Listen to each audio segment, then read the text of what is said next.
Welcome to another edition of the Shaggy Jenkins Show. I'm your host. You know, that guy, Shaggy. Coming up on today's show, more of those Jedi mind tricks that could cost you money as we spend this week focusing on finance. It is Way Back Wednesday, and I thought about it, and I was going to do the history of Hawaiian sugarcane, but then I said, you know what? That Donald Trump is an interesting fellow. Let's talk about the history, the racist history of the Republican Party. We'll do that on our Way Back Wednesday in just a bit, as well as, is it time not to get along in the DNC? Hi, welcome to the show. I'm your host, Shaggy Jenkins. You can follow me online. Twitter, that's at Shaggy Live. You can also go on Facebook, facebook.com/Shaggy Live. Hi, that's me. Before we get to any of our news stories last night, let's talk about what happened with the California primaries.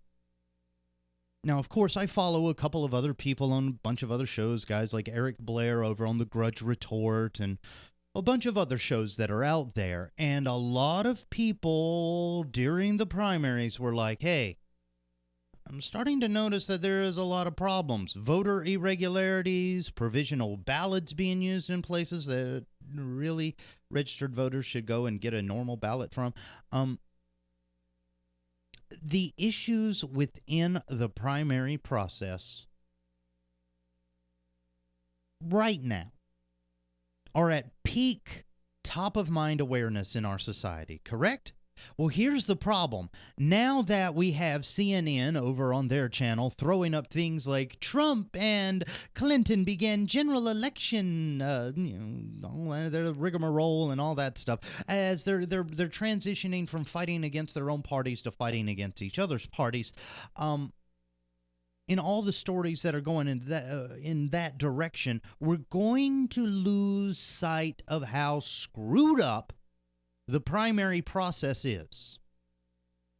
And so now that this circus, this cluster fornication, as it were, of the election process is over, and we know that the system is deliberately rigged on both sides of the aisle, Republican and Democratic.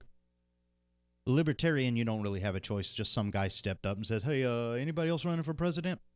I'll do it. On both sides of the aisles, we have problems with the caucus and primary process. And now that those processes are no longer going to be talked about, we as citizens are going to forget that they are screwed, they are rigged, they need overhaul. And the media is already going to shift its attention away from that and just get into this, I don't know what we would call this, the Cinderella story of the rise of weird or the rise of, And whichever side of you're voting on that, weird or I've stopped caring about the political process when I saw the nominees finally selected. I really have, and I know that's a sad thing to say in America, but trust me, when we get to our Way Back Wednesday, you'll see that it gets even weirder with the two parties. But as of now, those two parties are changing their machinations. They've went from talking about their own internal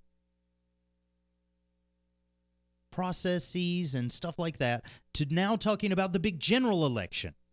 And Clinton is going forward in the general, and Trump is going forward in the general, and nobody's going to talk about how screwed up the primary process that we were just in is. And they're going to drop that story and hope that we forget about it, because in about 4 years' time, those stories are going to come back up. The system's still going to be rigged. We're still going to be screwed. Our voices still won't be heard in a proportionate manner as accordingly, well, was supposed to be set up back in the 60s and 70s when we started this whole process of people actually voting for the candidate versus delegates voting for the candidates.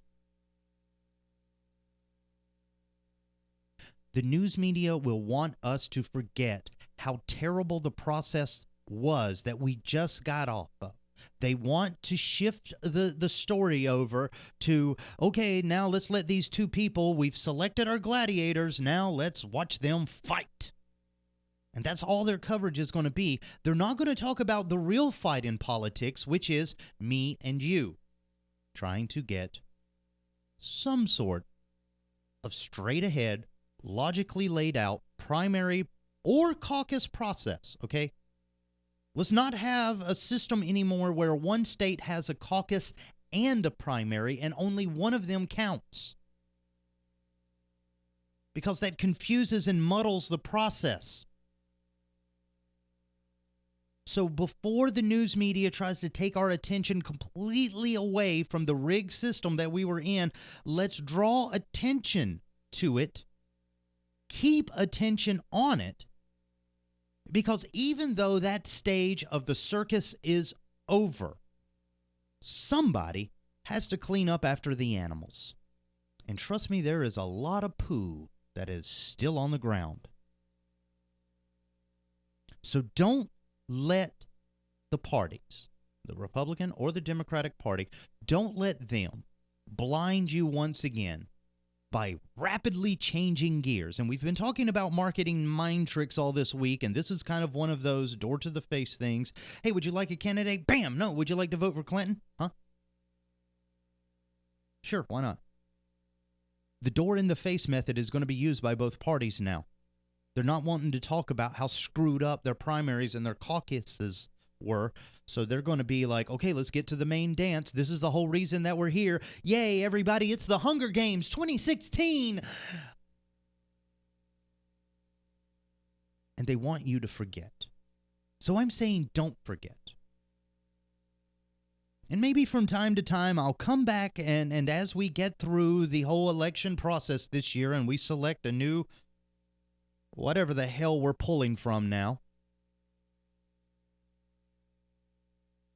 I'll keep reminding you that the election process is screwed.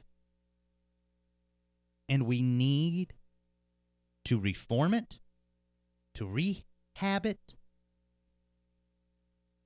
to make it logical, transparent,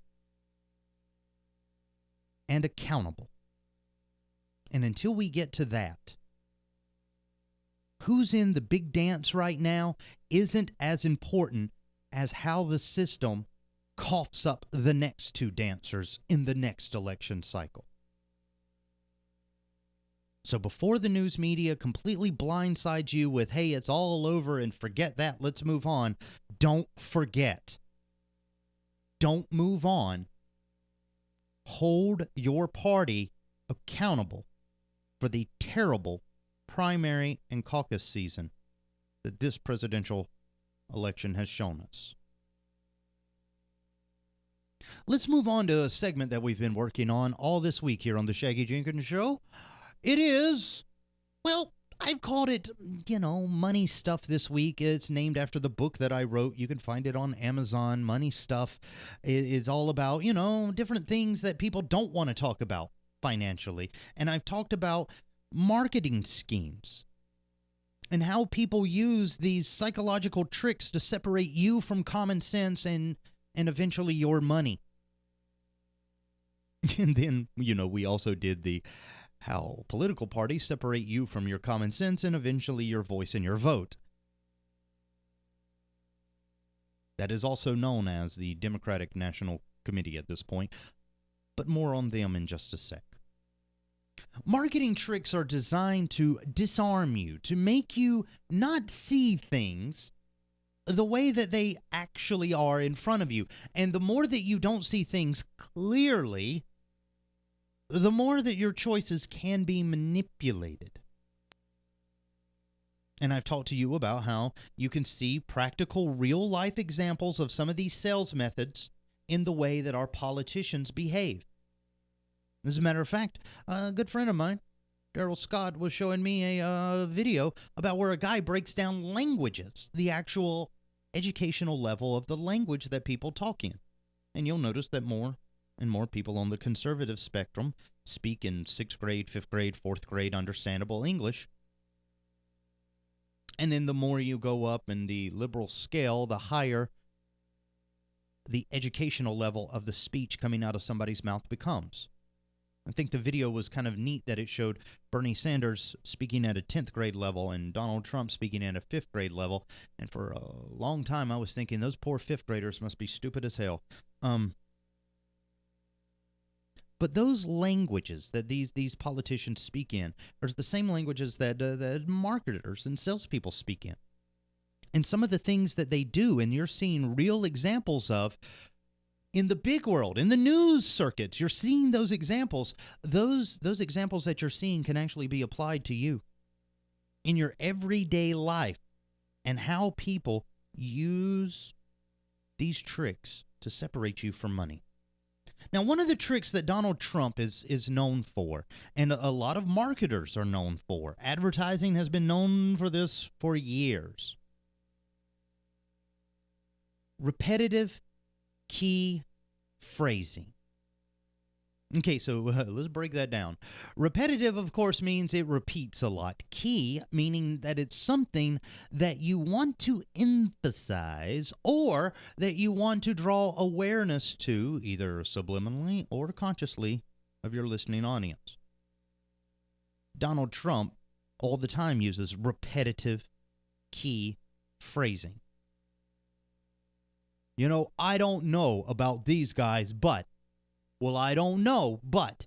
I don't know, but. If you count how many times that four-word sentence is said in his speeches, that's a repetitive phrase. That's a repetitive key phrase. He's trying to misdirect you into saying, look, I'm not the source of the answers that you want, but if I was, here's my expert opinion. He's basically shifting the question a couple of steps over than the original intent. Now, do you know, because a lot of you are going, oh, damn you, repetitive key phrasing, you gave us Donald Trump. Did you know that Donald Trump isn't the only one that's ever used repetitive key phrasing in a political arena? I, of course, refer to one Dr. Martin Luther King Jr. His speech, I Have a Dream, is a textbook example of the marketing term repetitive key phrasing. To elicit an idea in a speech or soliloquy over and over and over again until that thought becomes embedded. And just like with Martin Luther King's I Have a Dream, that statement that got said over and over and over in his famous speech, I have a dream, a lot of other people felt themselves inclined to dream as well. And so when Donald Trump started his repetitive, hey, you don't know about these guys, you don't know about these guys, you don't know about these guys, it started setting up the us versus them scenario, and the people that were really, really wanting to be a part of the us and not a part of the thems, all of a sudden started congregating together. And even though he is speaking at about a 4th grade educational level, as far as reading comprehension, the masses did follow. And a lot of them are duped into this repetitive key phrasing. I'm building a wall. I'm building a wall. You're not building a wall. You're not a contractor. You're running an election. But because you keep using a phrase over and over and over and over again, people eventually will believe it. Now, I know I hate drawing comparisons between people and Hitler, but even Hitler had to say, if you tell a big enough lie, people will believe it. And the lie that you want somebody to believe can be covered up very easily using the marketing technique of repetitive key phrasing. Just pick something that elicits the feeling that you want and make sure that you keep saying it over and over again. And if you're Donald Trump, that repetitive key phrasing is, I don't know, but. Now, I know if you're listening to this show and you're thinking for the first time, man, this is some interesting stuff. I've never heard of all these marketing techniques. Well, surely a reasonable person like you has taken the time to study this, right? A logical person like you that actually is caring and concerning about your world would take the time to pick up a book and read these things if you knew they were going to be used against you, right? What you just heard there in those last couple of sentences is an illustration of the next form of mind control people use. Broadcasters use it all the time, including myself on this show, and it's called alter casting. And what it does is alter casting. If you know anything about television, Hollywood, and stuff like that, casting is basically picking somebody to fill a role. Well, in society, everybody has a role to play at any one moment of any day. And if you want somebody to play a different role, you have to use certain language to force them into the mentality of that role. So just a couple of minutes ago when I said, surely a reasonable person like you would have studied all of this stuff. Surely a logical person like you. I was using alter casting, convincing you in those sentences that, oh my God, I am reasonable, and why am I not doing this? And oh my God, I am logical, and I am concerned about these things being used against me. Why am I not doing these things? See, alter casting compels you to take a form of action by mentally casting you in the role of somebody that would do those things. Now, you want to know how high of a closure rate alter casting has? High. It's one of the basic dirty trick 101s in the marketing handbook. And it comes in about 2 flavors. There's manded alter casting. This is outright just telling somebody who they're supposed to be, what they're supposed to be doing. Okay? And then there's the other side. It's the sneakier side. It's tact alter casting. And what that is that's where you yourself play a role that is counter to the role you want somebody else to play.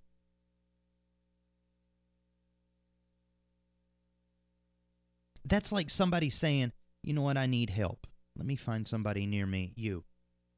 Hey, get over here and do this. You're helping. And somebody would be like, I am? Oh, God, I guess I am. And they go to helping, but before they realize it, they've been alter casted. It sounds very sci-fi, doesn't it?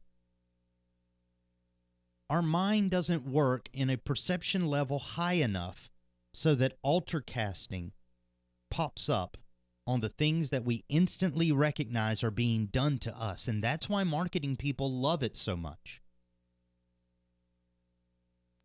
That's why politicians love it so much. That's why every time you see an ad that wants you to take some sort of behavior, that behavior usually comes in the form of people like yourself are concerned over your family, and because of that concern, they call ADT security. Yeah, they call security company. Whatever. That's how they do it.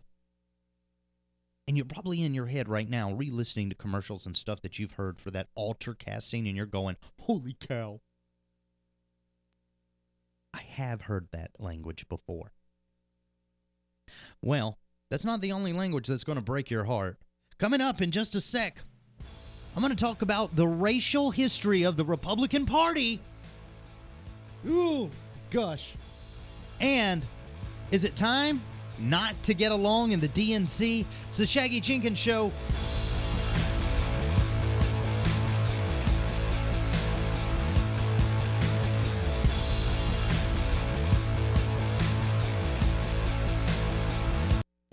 Malama Maui Nui's Household Batteries Recycling Program is a year-round service that offers residents the ability to recycle dead batteries in an effort to facilitate their reuse into new products like rebar, fertilizer, and plastics, as well as to keep heavy metals out of the landfill. Battery recycling drop-off sites are located across Maui County. For locations and more information, including the specific types of batteries that can be recycled, visit malamamauinui.org or call 877-2524. This is 60 Second Civics, the daily podcast of the Center for Civic Education. I'm Mark Gage. Economic vision was an issue that divided Americans during the early years of the nation under the Constitution. To demonstrate the power of the national government and to strengthen the new nation's commercial economy, Alexander Hamilton, the first Secretary of the Treasury, made a number of recommendations to Congress. One was that it pass a law establishing a national bank. Hamilton said that using a national bank was a necessary and proper method of carrying out the responsibilities given to Congress by the Constitution, such as collecting taxes and regulating trade. Thomas Jefferson was Hamilton's political rival and Secretary of State under President George Washington. Jefferson believed in the virtue of an agrarian society of independent farmers. He argued that the necessary and proper clause of the Constitution should be interpreted as if it read absolutely and indispensably necessary. That's all for today's episode, 60 Second Civics, where civic engagement only takes a minute.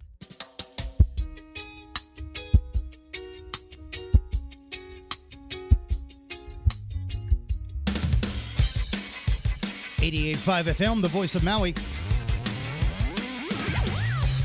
It's the Shaggy Jenkins Show. Welcome back. Oh man, midway through the week, and this week has been a big adventure. Especially if you were watching any sort of the news coverage last night. Okay, Democrats, it's time that we talk. If you're a Republican or something, now is the time of the show that you just turn up the radio and sit back and laugh and laugh and laugh.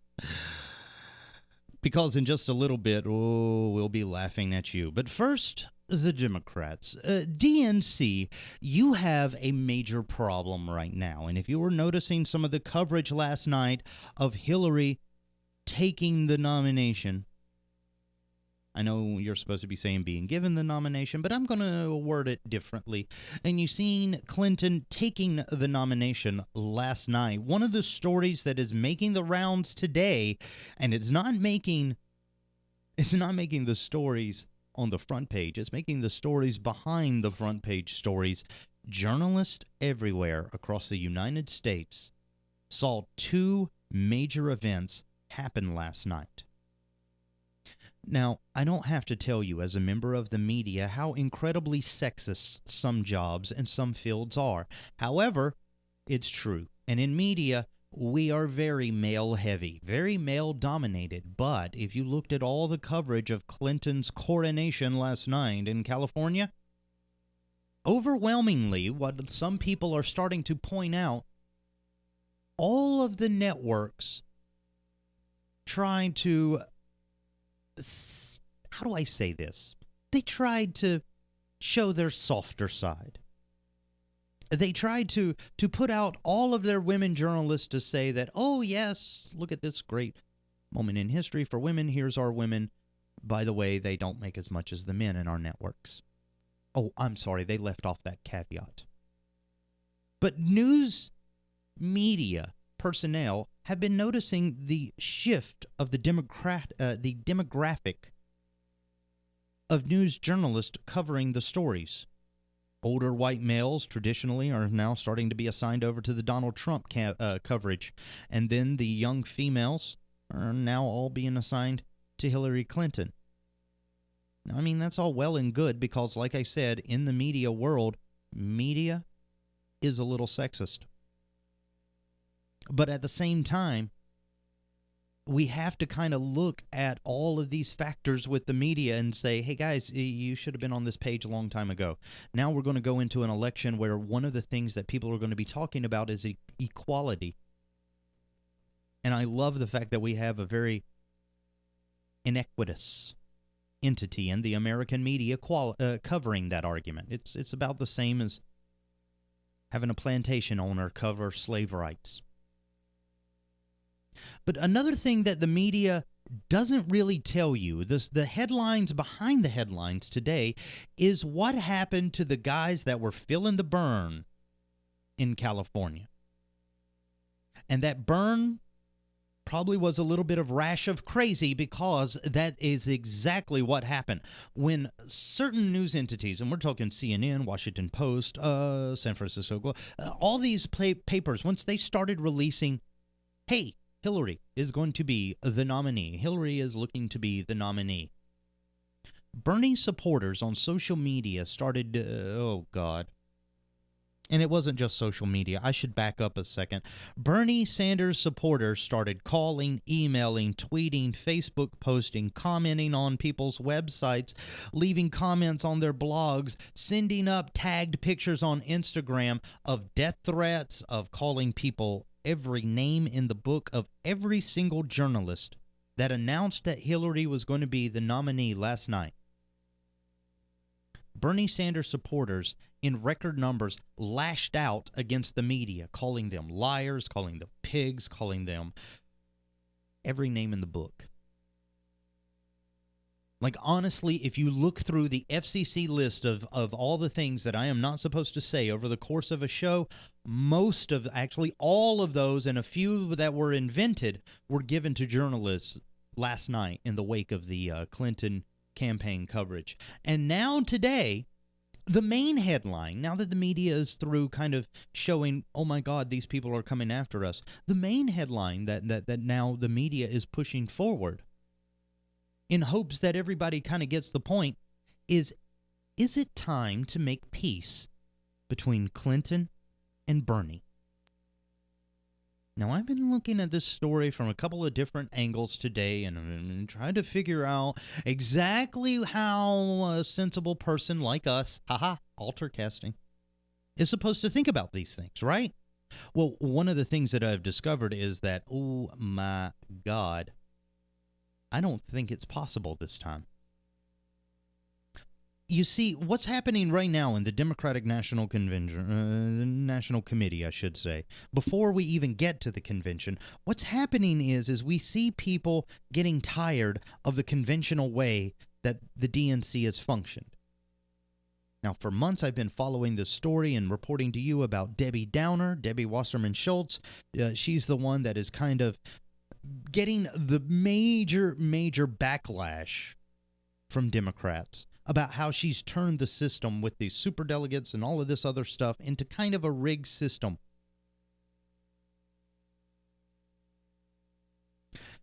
And I know a lot of attention that is heaped on her. Honestly, yeah, it's kind of deserved. The process is a little screwed. She had a lot to do with that process. So there you have it. But the DNC right now is having that fight between convention and wisdom. Not conventional wisdom, convention and wisdom. And the wisdom that they've seen is that their process isn't working the way that they want it to work as Democrat electorate, not as Democrat administration. They think the superdelegates are a great plan that keeps those grassroots candidates away from you, the voter, that might be crazy enough to push them to the head of the ticket. So they're very happy with their superdelegate system. The people inside the Democratic Party, not so happy with that system. So you're seeing this fight between the two camps. Bernie, representing the upstart grassroots, the people that want to see the system change, be more transparent, be more accessible. And then you see the Hillary camp. That is very much in line what the DNC traditionally is, a party of big business interest and state rights. In other words, all the people that work against the progressive and liberal principles that most Democrats feel. At the heart of its party, Democrats are very pro-business and states' rights. Now, they are a little bit about social justice and stuff like that, but you'll see. Very long history that has led us to the Democratic Party that we have now. And on the surface, they appear to be one thing, but behind the scenes, there's something else. And that's where this split has come from. People recognizing the two factions within the Democratic Party. And now that that one side has won, now media, even President Obama, Vice President Biden, all of these guys have come out and said, okay, now Clinton and Bernie, it's time to make peace with each other. It's all right, let's get along. Come on, you had a rough fight. Hug and kiss and make up. But a lot of people aren't going to take that. Because like I said, this isn't a fight over you liking Clinton or you liking Bernie. this is a fight over what do you think the party functions as? Who do you think the party functions for? And so now when we have all these peace officers coming out, including the President of the United States, saying, okay, Sanders, Clinton, get along, I'm saying maybe is now the time, gentlemen, to not make peace within the Democratic National Committee. Maybe now is not the time that we all get around the campfire and hold hands and sing Kumbaya. Maybe now is the time that we actually continue this fight. Because what we're fighting for in this election cycle isn't just a candidate, it's for the heart and soul of the party. And that's why we have these two different ideologies, diametrically opposed ideologies, mind you, that have ran a tumultuous race, dragging and kicking all the way across the finish line. It's because what we're seeing for the first time in the DNC in a very long time is two factions interested in completely different things along their party lines, causing a split right down the middle. And so now when everybody's saying, hey, Clinton, hey, Sanders, let's get together, let's have peace, I'm saying that maybe now is not the time that we broker that peace. Maybe we need to keep this argument going a little bit longer, not just for the weird primary and caucus that led us to this, not only those different caucus primaries, not only should we look at those, but we should probably look at, in all honesty, the fight going forward, the ideologies at work here. So when it comes to time for the DNC, and they're trying it real hardcore this week, President Bush, oh my God, I just flashed back. Excuse me a second, it's Wayback Wednesdays, and I've jumped back into the Wayback Machine and have totally left the administration that we're in. President Barack Obama this Thursday is set to meet with Bernie Sanders and start that peace process between the Sanders and Clinton camp. And if anybody has any sort of interest in the future of the Democratic Party, I know that this kind of puts me in those burn or bust crowds or things like that. And I'm not, because I'm not a Democrat. Instead, I'm in the notion that the argument behind Sanders and Clinton's campaigns needs to continue until there's an actual resolution of that issue. And that issue is a presumptive campaign versus an elected campaign. And we all know which side is which. So is it time to make peace in the DNC? Not likely. Coming back in just a sec, we jump into the Wayback Machine and we revisit the racial history and the racist history of the Republican Party. It's the Shaggy Jenkins Show.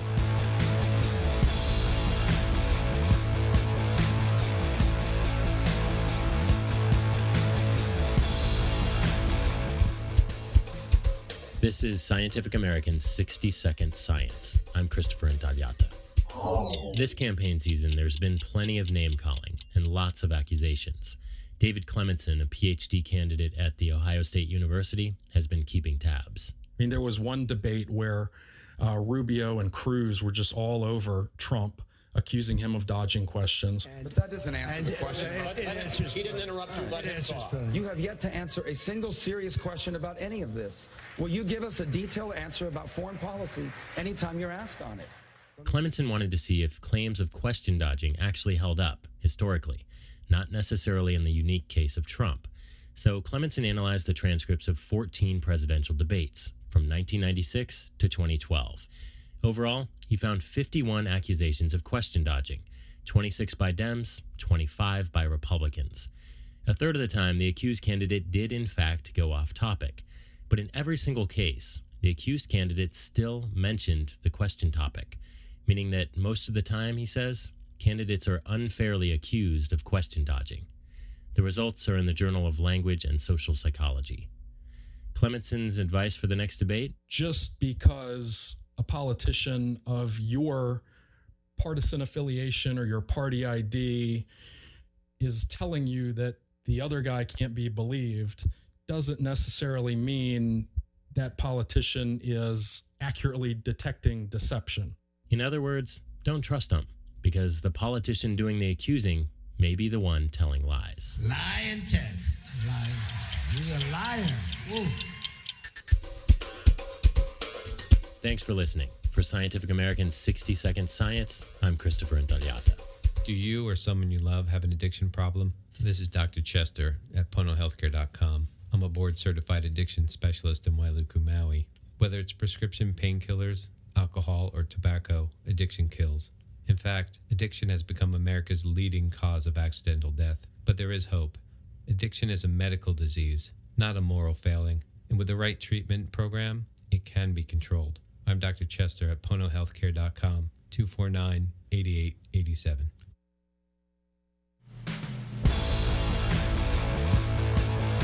.5 FM, the voice of Maui. It is the Shaggy Jenkins Show. Welcome back to it. I'm your host, Shaggy Jenkins. Thanks for joining me today. We've talked about why the fight in the DNC needs to keep going. Now, it's one of my favorite segments every single week because I am a history buff.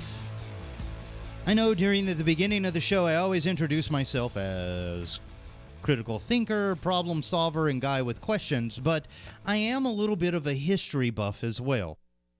And one of the things that I find absolutely fascinating every single time a presidential election comes up is the history of the parties that we have in the United States. Now, let's talk a little bit about where we are right now with Republicans, because the major stories that are out in the papers today, now that Clinton has been coronated and Trump has been vindicated, I don't know. Now that they are set to go forward together forever in happiness in the general election, a lot of Republicans are coming out of the woodwork going, oh, hell no. Including some of the big financial backers of the party.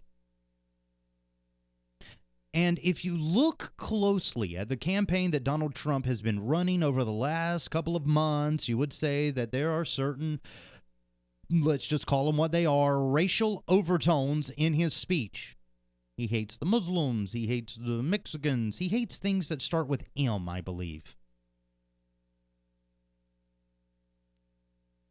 But Donald Trump, now that he is the presumptive, pretty much, nominee for the Republican Party, the Republican supporters are saying, no way in hell. And the word that they're throwing around is another R word. You remember Mr. Trump was in trouble not too long ago for an R word of his own related to Bill Clinton. Now the word coming down from lobbyists and people that are supporters of the Republican Party, including high donors, millions of dollars of funds that they contribute to the Republicans, are saying that if you go forward with a racist candidate, we will not support your party anymore. We will not help you fund your general election. Trump is racist, and we won't support that. We don't want any part of that. And that's what a lot of people are starting to come out of the woodwork and say towards the Republicans now. You notice that Hewitt said it, Koch said it, all of those guys. They're looking at the actual fiber of somebody's character and saying no. Now, Donald Trump is responding to that in like kind. Remember the disrupt, then reframe marketing technique? He's doing that again today. Instead saying that all these guys have always framed him wrong and they don't know what they're talking about, and he's done wonderful things for the Mexicans and the Hispanics. And a lot of people don't want to support a racist candidate. Well, let's jump back in our Wayback Machine and look at this party called the GOP, the Grand Old Party, because where it came from will shock the crap out of you. I don't know how to say it. Whoa. The Republican Party actually started sometime around 1854, okay? Now, this is something important. The first reason that the Republican Party met, the GOP, the Grand Old Party, was the Kansas-Nebraska Act. The Kansas-Nebraska Act was for the purchases of the territory of Kansas and Nebraska, duh, but it also was kind of a controversial legislative thing because at the time, the Kansas-Nebraska Act was set to help spread slavery westward. Now, even though people in the agricultural South, only about 2% of guys were rich enough to own slaves, those 2% people were looking at the Western expansion going, here is a way to get away from that Washington, D.C., or that well, at the time, New York central government of ours, and have ourselves some slavery. And so with the Kansas-Nebraska Act, slavery was set to expand westward. And then a bunch of guys got together and said, oh, hell no. Let's form a party against that. So in around 1854, between there and 1858, the Republican Party was formed and started to grow, and it had a presence in the North. And the reason that it had a presence in the northern states at the time was because those were the abolitionist states. Those were the anti-slavery states. So the Republican Party, which was very anti-slavery, wanted to stop the expansion of slavery and actually wanted to promote a more vigorous modernization of the economy. Between 1854 and 1858, the Republican Party set off along those means. And they picked up former Whigs. Whigs, of course, were people that split from Alexander Hamilton's Federalist Party at the beginning. And then these former guys called the Free Soil Democrats. Now, they got majorities in all of these northern states, but they were having a hard time with the South. And the reason they were having a hard time with the South was the Democrats. And we used to call them the Dixiecrats. These were pro-business, anti-government, white Democrats of the South. And the Republican Party thought of them as their absolute worst nemesis. As a matter of fact, one of the biggest fights that ever happened between the two parties happened over, believe it or not, the primary process. When the Republicans fought to end the Democrats' white primaries back in the 1960s. Because you'll remember, back in the 1960s, there was this thing called the Civil Rights Act of 1964. And during the time that the Civil Rights Act of 1964 was being pushed, guess who the main supporters of it were? Republicans. The Republicans were very pro-equality at one point in our country. Go ahead, take a sip of tea or water or whatever you need to, get your nerves back down because the story gets even weirder. Before we even get to the 1960s, when we're talking about the Republican Party, they were anti-slavery. They were get this, small government. They wanted to grow the government. They were very pro-social reform and social justice. And to that end, they were the party that would actually try to commit funds, government funds, to subsidize things like farming and industry in the United States. Now, if you're listening and you're thinking that I'm talking about modern-day Democrats, well, here's where it gets really strange. Because even though the Republicans had fought during the 60s to end the Democrats' racist primary practices along the southern states, even though the Republicans were the ones that fought for women's suffrage, the end of slavery and all of that, even though that Republican Party was the one that in history was very pro-social justice, very anti-corporate interest, very anti-small government. How did this change? Because a lot of people are going, wait a minute, that sounds like the modern Democratic Party. Well, here's the thing.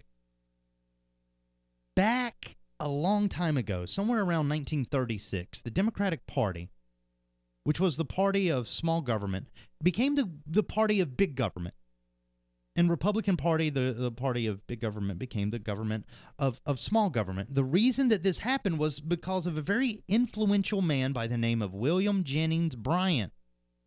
And what he did on the Democratic side was blurred the lines between government's role in society.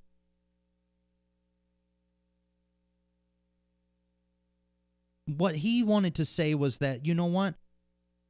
The federal government and the expansion of federal powers is absolutely necessary to increase social justice and equality in this country. Now, that has always been a traditional Republican stance prior to the 1930s. But for a while, now this is where it gets really strange, for a while in the 1930s, the Republicans and Democrats ran on this platform of we can downsize government more. They were actually competing along the same ideology. But then all of a sudden,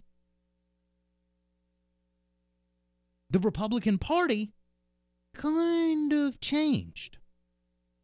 Now, how did they change? That's an interesting question. Because there's a lot of history and a lot of debate over what changed in the party, but essentially what changed was the nature of business.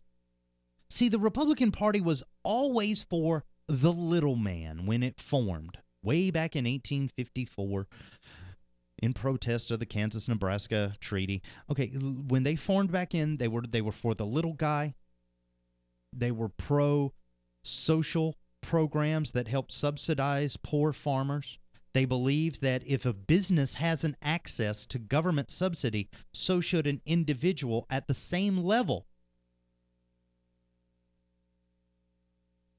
But what happened over time is that the economy changed, and all of the people that backed Republican ideals, the big business guys who favored a big government at that time, all of the Republican backers, this is lobbyist money, this is corporations, this is, movers and shakers of society. The reason that they supported the Republicans at the time is because the Republicans were all for the government building infrastructure, roads, sewage, dams, power grids, mail systems,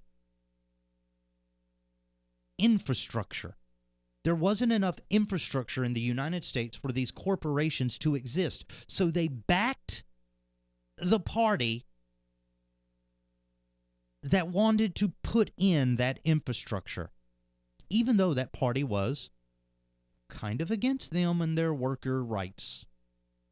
And that was the Republican Party. Now, over time, as things grew, after 1936 and the New Deal with FDR and all of that stuff came into play, business in the United States realized that, hey, guess what? All that infrastructure that we wanted is now built. We have roads, we have dams, we have power grids, we have phone systems, we have infrastructure. Now that we have all those things, we don't want a government anymore, and big business started shifting its money. And as soon as it did, the ideologies of the two parties metamorphosized into each other, with the Democrat racist party, the pro-slavery, pro-Jim Crow, pro-segregation Democratic Party, taking over as the purveyors of social justice and equality, and the Republican Party taking the stance of anti-government, pro-big business, and anti-worker. And the only thing that changed in our country was the fact that one party built up the infrastructure that businesses need to survive here. And now, the next party, the one that they're backing, is trying to take away the government regulation that these businesses have to go through to access that infrastructure. So if you ever ask yourself about the racist history of the Republican Party, remember they started out as anti-slavery, only to end up so many years later as the guys that are pro-slavery, apparently. Interesting little subject when you jump in the Wayback Machine, isn't it? The Republican Party now, as they stand, are racist. Again. But they're the opposite racist that they were to begin with. Oh, gosh. So if you ever want to know more about the history of this stuff, I encourage you to read, because the GOP is one of those parties that has had so much weird successes. Abraham Lincoln was a Republican. Theodore Roosevelt was a Republican. Now, Theodore Roosevelt was an interesting Republican, because as long as we're talking about the difference between the two parties, where they were and where they are, let's talk about foreign policy. You ever wonder what the double D was in a Democrat? That means I am a domestic Democrat. A lot of times before people like Roosevelt and stuff came to office, Democrats were in office, at least, on paper, by vote, at least, very pro going outside national borders for any sort of interest, whether it be some sort of protectionary interest or whether it be some sort of war interest, obligation with another country. They didn't really want United States muddying its hands in the rest of the world. But there's a little old saying that we have here, and then you've probably heard it a dozen times, maybe even more. Walk softly and carry a big stick. Did you know that probably came directly, word for word, from Theodore Roosevelt? Because something that the Republicans did that the Democrats wouldn't was they wanted to extend the social justice and equality arm of their party internationally. And Theodore Roosevelt wrote something called the Roosevelt Doctrine.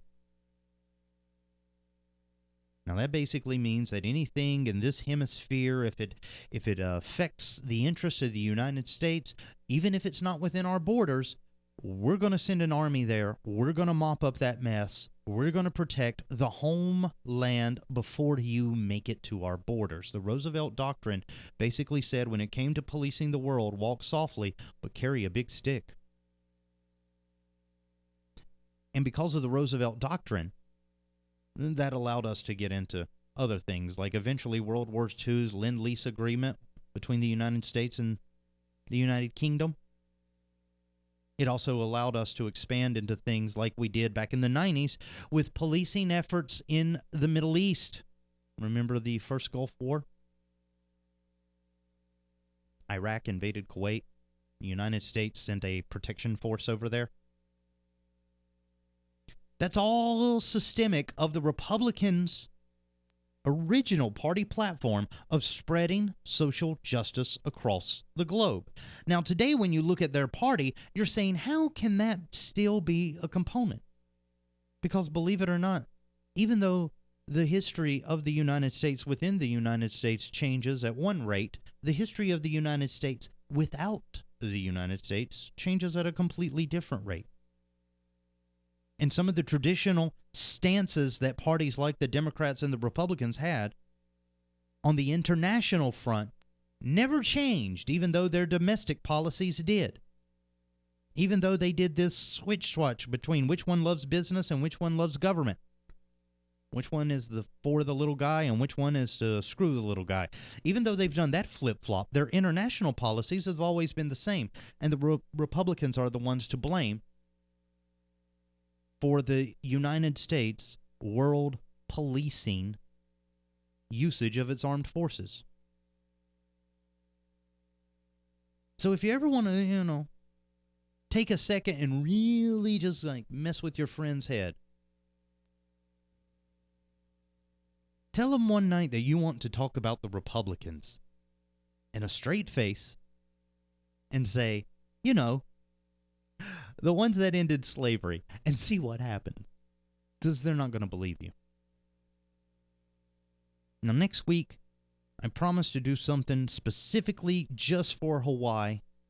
You know, that's where the show is based, Maui, Hawaii. I have I'm very good feeling I have an expert about one of the oldest national historic sites in Wailuku to tell us all about the history of just one of the most beautiful structures east of the Mississippi River. Hey, for everybody else, though, thanks for joining the show today. Now, remember, if you want to follow me on Twitter or anything like that, you can at Shaggy Live, Facebook.com/Shaggy Live.